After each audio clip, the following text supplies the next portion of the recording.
I had a lot of fun playing New World Aeternum in the open beta weekend, and I did not expect that to be the case. I played the game at launch. I enjoyed what I saw. I got my 40 hours out of it. I went on my way, and I forgot all about the game.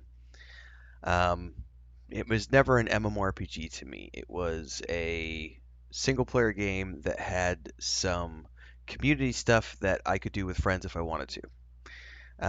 There is an MMO aspect of the game there for people who want it, who want to do the guilds and all the other stuff, but they've also provided a nice in for people like me who didn't want to get all up in that.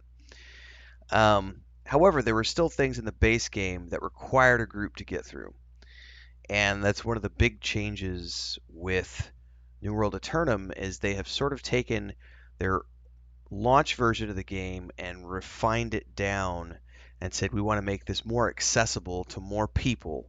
We're going to launch it on consoles as well as bringing the PC version up in parity to console editions so that everyone's playing together through crossplay and everybody's sharing that same space and progressing together. So, having played it before, the only time I played it since it launched was when they added controller support. I think it was like March of this year. I went and tried out the controller support. Quite enjoyed it. Didn't have time in that time bracket to worry about it, so put it to the side. This came out of nowhere. I was not paying attention to this. I heard about it the night before the open beta went live, and I was like, I'm gonna go try it on the PS5. So I did, and had a lot of fun. And ultimately, even though I do own it on the PC, and I would just need to upgrade to the expansion to transfer it over to the Eternum version, I think I'm going to go ahead and get this on the PS5. The reason being is I really enjoyed the 4K mode on the PS5 while I played, and I really like the idea of we're remodeling the office starting in October, um, and it's going to be a multi-month project, but I like the idea of having this game as something I can kick back and play on the couch. Um, with the big screen 4K monitor. Well, it's a television, not a monitor, but you know what I mean, like a big screen 4K experience. So it was fun enough for me to go out of my way and say I bought the game once for $40 or whatever it was back in the day. I got no problem buying the new version because this is the console edition. I am not one of those people who's like, oh my god, I own it on the PC. I should be able to get it for free on the console. We already had that conversation in another video. More than happy to support the different editions of the games that I play. We all do it. Baldur's Gate, Final Fantasy XIV, Elder Scrolls Online. The versions in the past for many games were split. You have a PC version, you have the console versions. So this for me was an unexpected surprise. It also resonated with our community pretty well. A lot like when we were going through stuff a few months back and No Man's Sky kind of hit and took off. Um, those videos did quite well, as did the streams over the weekend. Good enough for me to sit up and go, well, if I'm having fun and everyone else is having fun, this new version of the game um, is pretty cool. I do think that long term, there have been concerns raised by the PC vocal minority, the vocal minority of the PC version of the game, in terms of New World being slow about the cadence of their content patches, um, because especially in the last year, I guess, because a lot of them wanted them to be working on new content, and instead they were working on this. I would say that I went back and looked at their patch cadence and content cadence, and it's kind of the same as all the other MMORPGs out there. It's like I don't understand what some of these people were complaining about because they add content to their game all the time. They add fixes, they do patches, they do all the things a live service company does. I've played. I mean, I think I'm 25 years into MMORPGs at this point. Um, and they all operate this way. I don't. This is no surprise to me. So looking at what they've already produced over 3 years, and then looking ahead and knowing that now they have all versions of the game running on the same patch on the same servers. Um, it's time to get all up in it and start releasing post Aeternum content now, which is exciting to me. Um, I don't main this game. I won't be maining this game.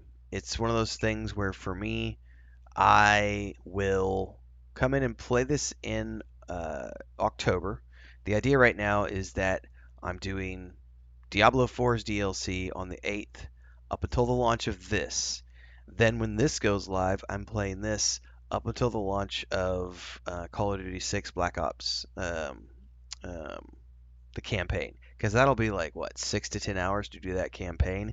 And then, as soon as I'm done with that campaign, we'll still probably be playing Eternum, and I'm going to play this all the way up to the launch of Dragon Age the Veilguard.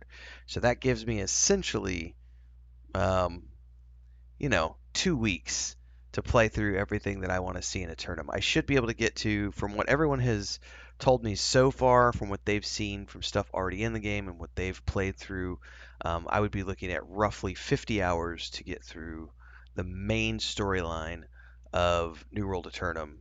Um, and that's doable for me. In 2 weeks, I stream about 6 hours a day, sometimes a little bit more. I think that's doable in that time period. Um, so I'm looking forward to this being something we do in October. I don't really have any plans to, like, at the moment, participate in any of the group based content, right? What I do have plans on doing is, as long as everyone's still having fun by the end of the 50-hour experience, I might treat it like I treat No Man's Sky, Lord of the Rings Online, and other games that I play that have an online component where I continue to play those games after the initial run, but on a much more limited schedule. Like once a week, I'll go play it. Um, but it all depends on what the long-term traffic looks like. If everyone's still tuning into the streams and having fun with it after 50 hours, we go, okay, this is worth continuing to play once a week and go beyond that. So we'll see how it all goes. Um, this was a lot of fun over I think I did 25 levels. I'd have to go back and check how many hours I played, but I streamed pretty progressively over the course of Friday, Saturday, and Sunday. And I did an archer build, which I'd never done before. Um, I did not really care. I mean, the archery is okay. Um, I had a lot of fun with the musket earlier this year when I went and tried out the controller support, and when I originally played it, I did Ice Gauntlet and Rapier. Quick commercial break, everyone, to celebrate and give thanks to all of these amazing people who keep me on the air full time. Really appreciate the support. All you got to do is join as a member. You get access to private videos. You can also do super thanks on any upload or super chats and stickers on any live stream or premiere you see. And beyond that, don't forget we're multi-streaming over on Twitch now, so you can support over there as well. Thanks so much to everybody. Let's get back to the video at hand. Um, I'm thinking, especially because now they have like the cosmetic gears for each of the archetypes, which is really cool. Even though you're nothing more than just a way to define what your character looks like. You get a special kind of look to your character. Um, the Musketeer sounds amazing, and it's rapier and musket, and I just think that that is going to be so much fun. So I'm going to be doing that when this comes out in mid-October. Um, the one thing I really appreciate from what I've seen is they got rid of all the group requirements, and there's solo trials now, and you only do group-based content for um, fun and because you want to. As far as I understand it, and from what I saw, there is no more you have to do this dungeon to complete the story. It is here you can complete the story with these solo trials, and then if you want to go do dungeons and stuff, they're over here. There's raids. You want to do PvP, that's over there as well. You want to do the town stuff, that's over there as well. You want to do the faction stuff with the syndicates and whatever they were called, you can go do that. But that's all extra, separate. It's not part of the core gameplay loop anymore in the same way. And I appreciate that. Um, so, yeah. There's a big game here. There's hundreds of hours of entertainment if you've never played before, because they've had 3 years of time to add stuff to the game. If you've already played before, like I have, you will notice some things that are the same, but also many new things, especially when it comes to the main series quest, the main quest line through the game. It's got some. It's a different story now. We've got cinematic cutscenes. We got way more like voiceover narration, and it's woven into stuff that was from before, and it's been done in a very cool way. I quite enjoyed it. And the other stuff like the factions and I don't think I did participate in those when I played at launch. I don't have any desire to really put a ton of time into that. Maybe a little bit, but I'm just really interested in the main story and getting through this because it was a lot of fun.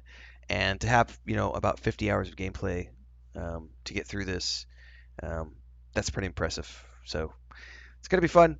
I'm looking forward to it.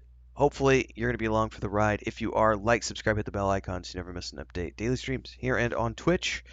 We do two a day right now. We do about 3 hours in the morning and 3 hours at night. Mornings are 9 a.m. Mountain Time. Um, Afternoons are 4 or 5 p.m. Mountain Time. So a couple streams a day.